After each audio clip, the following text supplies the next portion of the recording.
ఇక జూబ్లీహిల్స్ ఫలితం తేల్చేది బీసీలు ముస్లింలే క్లియర్గా. అత్యధికంగా అక్కడ 2 లక్షల పైన ఓట్లు కేవలం బీసీలే ఉన్నాయి. తర్వాత 1,00,000 వరకు 90,000 నుంచి 1,00,000 వరకు ఓట్లు ముస్లింలే ఉన్నాయి. కాబట్టి ఆడ ఉన్నాయి ఓట్లే ఉన్నాయి ఎంత అంటే 3,98,000 ఓట్లు, అందులో 3 లక్షల ఓట్లు వీలే ఉన్నాయి.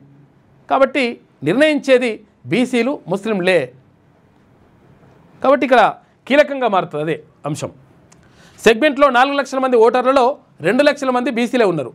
96,500 మంది ముస్లింలు, 30 నుంచి 39 ఏళ్ల మధ్య 25% మంది ఉన్నారట. ఇక వీరిని ప్రసన్నం చేసుకునే పనిలో అన్ని పార్టీలు కూడా ఉన్నాయి. జూబ్లీహిల్స్ నియోజకవర్గ ఉప ఎన్నికల ఫలితాన్ని ఈసారి బీసీలు ముస్లింలే నిర్ణయించనున్నారు. ఈ నియోజకవర్గంలోని మొత్తం ఓటర్ల సంఖ్యలో వీరే అధికంగా ఉండడంతో వీరి ఓట్లు ఎవరికి ఎక్కువ పడితే వారే విజేతగా నిలవనున్నారు. దీంతో అన్ని రాజకీయ పార్టీలు ఈ 2 వర్గాలను ప్రసన్నం చేసుకునే పనిలో పడ్డాయి. జూబ్లీహిల్స్ నియోజకవర్గంలో మొత్తం ఓటర్ల సంఖ్య 3,98,982 కాగా అందులో దాదాపు 2 లక్షల వరకు బీసీ ఓటర్లే ఉన్నారు. రెహమత్ నగర్, బోరబండ, ఎర్రగడ్డ, యూసుఫ్గూడ, షేక్పేట డివిజన్లలో అధిక శాతం పేద, మధ్యతరగతి, దిగువ మధ్యతరగతి వారే ఎక్కువ. చాలామంది ఏమనుకుంటారంటే జూబ్లీహిల్స్ అనగానే బాగా బలిసిన వాళ్ళే ఉంటారు, బాగా డబ్బున్నోళ్ళు ధనవంతులే ఉంటారు అని చెప్పేసి అనుకుంటారు. కాకపోతే ఏంటంటే ఈ అద్దాల మేడల పక్కన అంటే చిన్న చిన్న గుడిసెలు కూడా ఉంటాయి. అధ్వాన పరిస్థితిలో ఉన్నటువంటి అక్కడ గుడిసె జీవితాలు కూడా అంటే అట్లా ఉంటాయి. అయితే ఇప్పుడైతే గుడిసె జీవితాలు ఏం లేవు, కాకపోతే స్లమ్ ఏరియాలో ఉన్నటువంటి చిన్న చిన్న ఇళ్లల్లో తర్వాత చిన్న చిన్న జీవితాలు, పేదలు, మధ్యతరగతి వాళ్ళు అక్కడ ఉంటున్నటువంటి పరిస్థితి కూడా ఉన్నది. కాబట్టి వాళ్ళు కూడా ఎక్కువ డిసైడ్ చేసేటువంటి అవకాశం ఉంటుంది. ఎందుకంటే ఈ పెద్ద పెద్దోళ్ళు బాగా డబ్బులున్న సంపన్నులు వీళ్ళు కొంతమంది ఓట్లు కూడా వేయరు. చూడరు మీరు ఎట్లుంటుందో, ఎంత పర్సెంట్ ఉంటుందో చూడండి, ఓట్లు కూడా వేయరు కొంతమంది. కాబట్టి పేద మధ్యతరగతి వాళ్ళే ఎక్కువగా దీన్ని ప్రభావితం చేసేటువంటి అవకాశం ఉంటుంది. ఇందులో అధిక శాతం మంది బీసీ ఓటర్లే. ఆ తర్వాత ముస్లిం ఓటర్ల సంఖ్య 96,500 వరకు ఉంది. బోరబండ, షేక్పేట, ఎర్రగడ్డ లాంటి ప్రాంతాల్లో ముస్లిం ఓటర్లు ఎక్కువగా ఉన్నారు. బీసీల తర్వాత విజేతను నిర్ణయించడంలో వీరి పాత్ర కూడా కీలకమే. దీంతో వీరి ఓట్లపై వివిధ రాజకీయ పార్టీలు కన్నేసినాయట. వర్గాల వారీగా ఓటర్ల శాతం ఇలా ఉంది.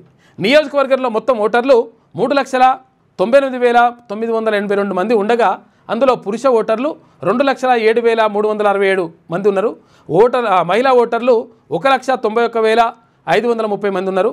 ఇందులో ముస్లిం ఓటర్లు 96,500 మంది ఉన్నారు, అంటే 24% ఉండగా వలస ఓటర్లు 35,000 అంటే 8.7%, ఎస్సీలు 26,000 అంటే 6.5%, మున్నూరు కాపు ఓటర్లు 21,800 అంటే 5.5%, కమ్మ ఓటర్లు 17,000 అంటే 4.5%, యాదవులు 14,000 అంటే 3.5%.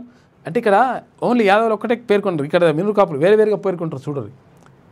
ఎందుకంటే అసలు యాక్చువల్గా బీసీలందరినీ ఒక దగ్గర వేస్తే ఎట్లుంటుంది అన్నట్టు 2 లక్షల పైన ఓట్లు వీలే ఉన్నాయి, అంటే మెజారిటీ ఓట్లు బీసీలే ఉన్నాయి. ఆ తర్వాత ముస్లింలను కలుపుకుంటే కథం తిరిగేలేదు లెక్క. క్రిస్టియన్లు 10,000 అంటే 2.5% ఉన్నారు. నియోజకవర్గంలోని ఆయా డివిజన్లలో ఉన్న మైనార్టీ ఓటర్లు కూడా ఈ ఎన్నికల్లో కీలకం కానున్నారని చెప్పేసి ఒక వార్త కనిపిస్తుంది. మొత్తం మీద బీసీలే కీలకం, రాష్ట్రంలోనైనా దేశంలోనైనా ఎక్కడైనా కానీ బీసీలే కీలకం. ఆ సోయి బీసీలకు ఉంటే 100% బీసీలకు మంచి జరుగుతుంది. బీసీలకు మంచి జరగాలంటే ఏం చేయాలి? తమకు తాము ఓట్లు వేసుకుంటే సరిపోతుంది లెక్క, మనోడవడు మందోడవడు చూసుకోవాలి. మీ వ్యాపారం అభివృద్ధి కావాలని కోరుకుంటున్నారా? అయితే వెంటనే క్యూనస్ని సంప్రదించండి. Schools, colleges, banks, shops, office promotions, land promotions, political promotions, restaurant promotions, hospital promotions, పుట్టినరోజు వేడుకలు, శుభకార్యాలు, వ్యాపారాలు ఏవైనా, సందర్భం ఏదైనా ఇప్పుడే క్యూనస్ ద్వారా తెలియజేయండి. మీ వ్యాపారాన్ని అభివృద్ధి చేసుకోండి.